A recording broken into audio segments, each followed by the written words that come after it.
Hai cuan-cuan people, balik lagi bareng gue Chris dari CCN Indonesia.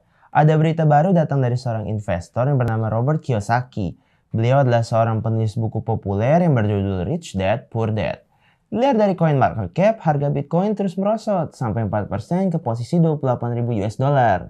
Dia memprediksi harga Bitcoin akan merosot lebih jauh lagi, tapi dia masih positif dengan tetap bullish. Kok bisa? Apa yang akan menjadi langkah Robert Kiyosaki selanjutnya? Yuk, langsung aja kita bahas dalam video kali ini. Let's check this crypto news.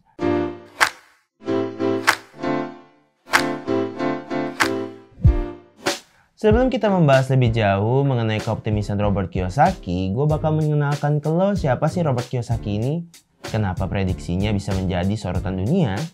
Robert Kiyosaki atau yang biasa disebut dengan Robert Toru Kiyosaki adalah seorang investor, wirausahawan, penulis, dan motivator.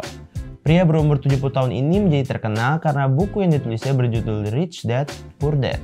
Buku ini merupakan bagian dari seri buku-buku dan material lain tentang motivasi. Selama berkarir menjadi penulis, dia sudah menulis 15 buku yang secara akumulatif telah terjual lebih dari 26 juta buah.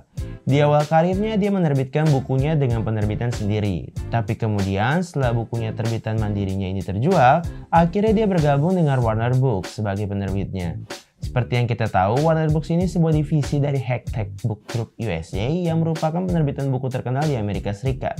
Berkat bergabungnya dia dengan Warner Books, buku-bukunya ini telah menjadi 10 buku terlaris secara berkesinambungan di The Wall Street Journal, USA Today, dan New York Times. 3 bukunya yang populer ini berjudul Rich Dad Poor Dad, Rich Dad Cash Flow Quadrant, dan Rich Dad Guide to Investing. Semua buku yang diterbitkan ini memiliki maksud dan tujuan untuk membantu orang tuanya merancang keuangan dengan anaknya. Berfokus dengan tujuan buku yang dia buat, dia membuat 3 macam papan permainan juga perangkat lunaknya untuk bisa digunakan oleh anak-anak maupun orang dewasa. Seperti yang sudah gue sebutin tadi, Robert juga merupakan seorang investor. Bahkan dia memperkenalkan dunia investasi melalui bukunya yang berjudul Rich Dad Poor Dad itu. Menurut gue, buku itu sangat bagus loh, karena banyak orang rela melakukan apapun agar menjadi kaya. Padahal kaya nggak selalu mendatangkan kebahagiaan kan? Nah, dalam bukunya ini Robert menyebutkan kalau makmur lebih diutamakan dalam mempertahankan standar hidupnya. Kemakmuran yang dimaksudkan di sini adalah bisa mengatur keuangannya dan mencapai kebebasan finansial. Nah, dalam bukunya itu ada sebuah poin penting mengenai investasi. Pada era digitalisasi seperti saat ini, orang-orang bisa dengan mudah mendapatkan informasi dan kesempatan hanya dengan mengakses internet kan? Jadi, gak ada lagi tuh alasan untuk kurang informasi mengenai investasi ini. Dalam bukunya, dia menyebutkan ada 7 tingkatan investor di mana tingkat yang paling rendah itu dicirikan sebagai orang yang tidak punya modal untuk investasi dan menghabiskan semua yang dihabiskannya.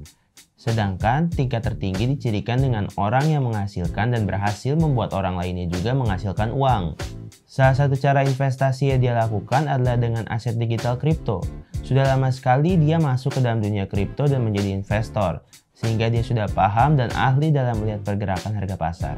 Bahkan di saat Bitcoin sedang mengalami anjlok seperti saat ini, dia masih bullish dengan Bitcoin. Robert pun menjelaskan menurutnya Bank Sentral Amerika Serikat Federal Reserve atau The Fed dan Departemen Keuangan Amerika Serikat adalah organisasi yang korup.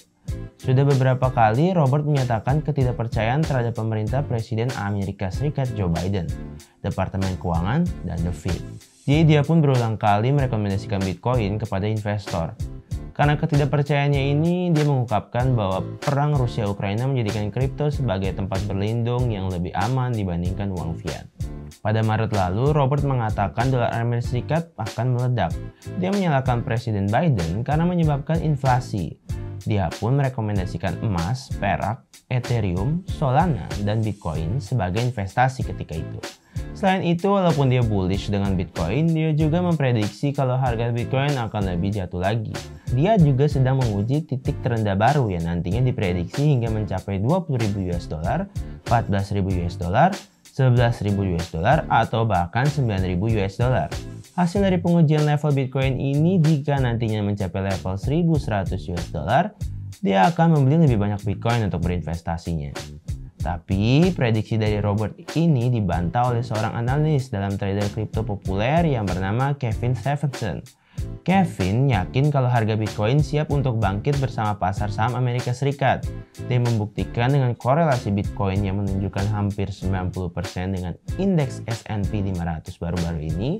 Dia berkata kalau S&P 500 itu sudah mencapai level yang sangat oversold pada Relative Strength Index atau RSI mingguan, yang merupakan metrik pengukuran momentum pasar aset. Dan indeks belum mencapai titik terendah ini sejak pandemi COVID-19 di awal tahun 2020. Kevin juga memperkirakan harga Bitcoin akan mengikuti S&P 500 pada pembalikan multimingguan kembali ke atas. Meskipun nantinya akan ada kemungkinan kuat mata uang kripto terbesar dari sisi market cap itu mencapai harga yang lebih rendah di kemudian hari. Dari perkiraannya itu, Kevin memprediksi harga Bitcoin bisa melonjak hingga zona support sebelumnya di kisaran 36.200 US dollar atau zona candle close sebelumnya sekitar 37.500 US dollar. Jadi setelah mendengar kedua prediksi tadi, prediksi mana yang menurut lo bisa diterima? Tulis opini lo di kolom komentar ya. Segini dulu informasi tentang Robert Kiyosaki dan pemikirannya tentang Bitcoin. Semoga informasi ini bisa berguna buat lo ya. Jangan lupa subscribe untuk mengikuti terus konten dari Sisian Indonesia agar nggak ketinggalan berita dan informasi penting dari dunia cryptocurrency. Sampai ketemu di konten selanjutnya. Bye bye cuan-cuan people.